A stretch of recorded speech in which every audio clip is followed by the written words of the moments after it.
Well, hello. Today I wanted to talk to you from my home to yours, and I wanted to kind of lay out for us as a mission community our vision and the challenges that we face in the months and years before us, and I just wanted to be really open and plain about that. Well, what's our vision? Our vision is to establish a rhythm of our common life as Christians together. Something that ebbs and flows with the seasons. There's a consistency to it, and not just in our services, but also in the social life that we share together, that we love being together and we love spending time as family. So there's that, the rhythm of our services and our communal life, which is so important to all of us. The second thing is that we have services that we put on that are worshipful, very much focused on God. They are accessible so that people that don't have the background that we have can find a way into the service and understand the service.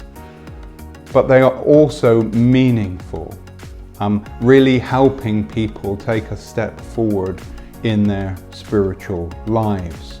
So this rhythmic common life, services which are worshipful, accessible and meaningful, and also growing in our Christian maturity, growing in our relationships with each other, growing out into the heart of our community, but also growing numerically. And I do believe with all my heart that each of our three churches can grow numerically. And also I think each of our churches being that city on a hill that Jesus talks about. The city on the hill is that sense of the presence of God, the presence of God's church that you can't ignore, and if it was missing there would be a deficit in your life. And what we would really love is for people in our communities to know the church, know what the church does, and say thank goodness the church is here, because it ministers in the community in so very many ways. Well, we have some challenges. One of those major challenges, of course, has been COVID from 2020 through to 2022. We've also had the energy crisis, and that's hit us hard financially. Well, by God's grace, we have weathered those challenges, but we're not through them yet, not by a long shot. This year in the Exmouth parish, the parish is facing almost £10,000 in deficit at the end of the year. And in fact, when we look forward into 2024, the number on the deficit is looking much more substantial than that. And things are not necessarily in plain sailing at Lympstone either. Our challenges are largely due to the increased cost of energy and the fact that the emergency grants that we were able to obtain last year, which were substantial, are no longer available to us. I'm mentioning this to you now because the mission community leadership team is concerned about it. If we act now, the changes that we can make now will result in a different financial picture and us not being in deficit at the end of 2024. I really believe that. I can assure you that in both parishes we have looked at our budgets to make sure that we're not spending more than we need on things, and we've looked for areas to cut, and we've really been diligent in that. We are saving money on energy in even small ways, and we are seeking contributions for almost all of the users of our buildings to try and make sure that it's not costing us to have people in the building. A number of you have asked me about Common Fund. What is Common Fund? Why do we have to pay it, and what is that about? Well, Common Fund, or Common Fund payment, makes up a very significant part of our annual expenditure. And that is true for every Anglican church in Devon, in fact, in every Anglican church in the country. We pay our annual Common Fund to the Diocese of Exeter.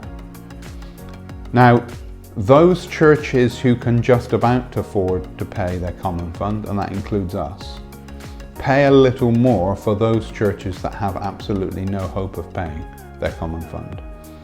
And that is for the churches, you know, on the outskirts of Plymouth, North Devon, where there's like 8 people in the church, and they have bills and responsibilities. And to prevent those churches closing and there not being an Anglican presence in those communities at all, the decision of Diocesan Synod is that we all give a little more to help those that really don't have enough. Well, of every £10 that the diocese receives, £7.02 goes to pay clergy stipends, pensions and accommodation.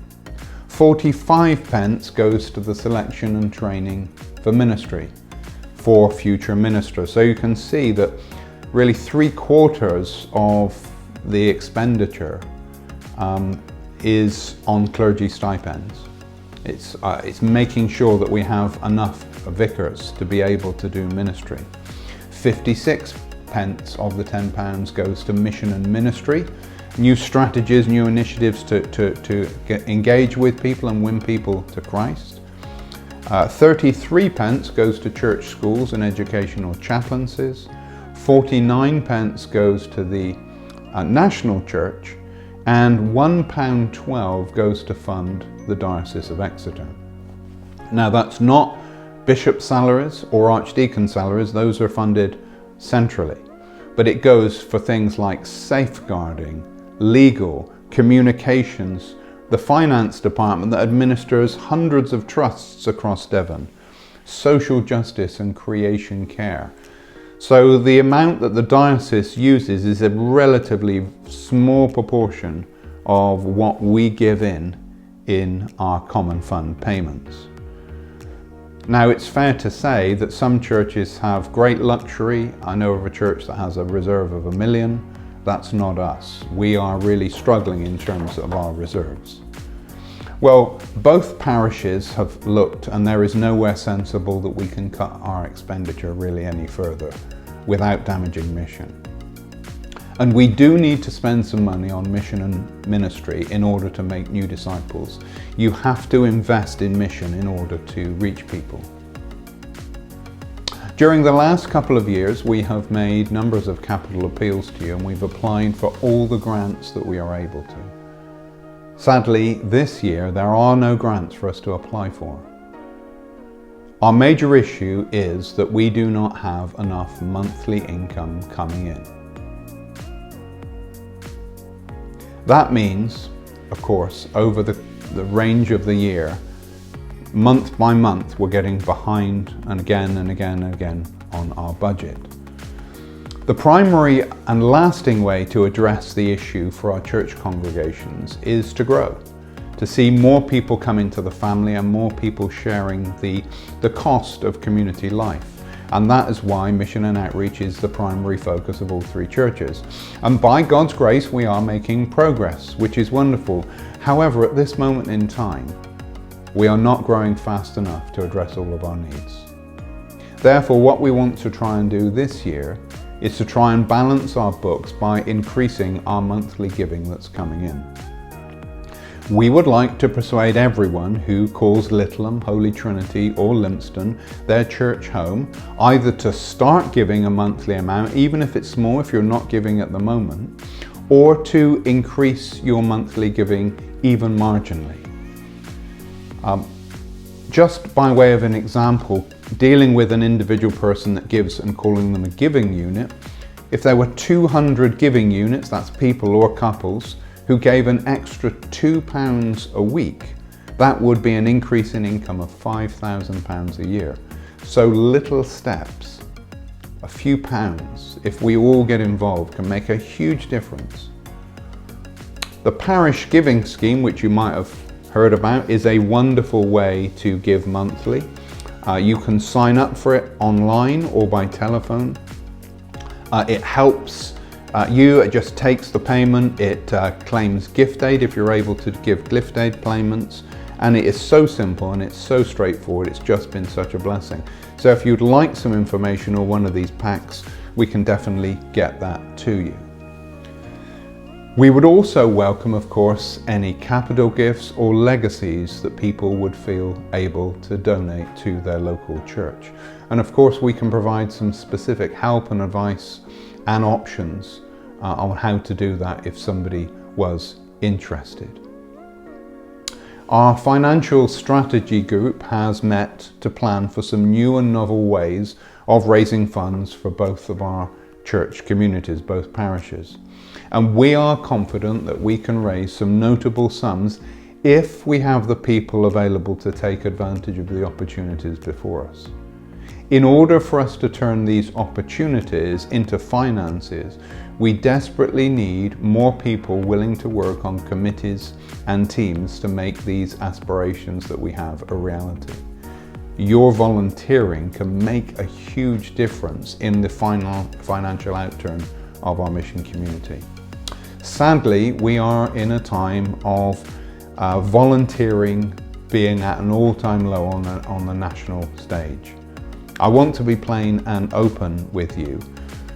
If we have a notable group of people in our churches step up and volunteer to serve on the fundraising projects that we have planned, then that really may make the difference between us ending 2024 in the black and doing okay and being in a serious deficit. It is that significant.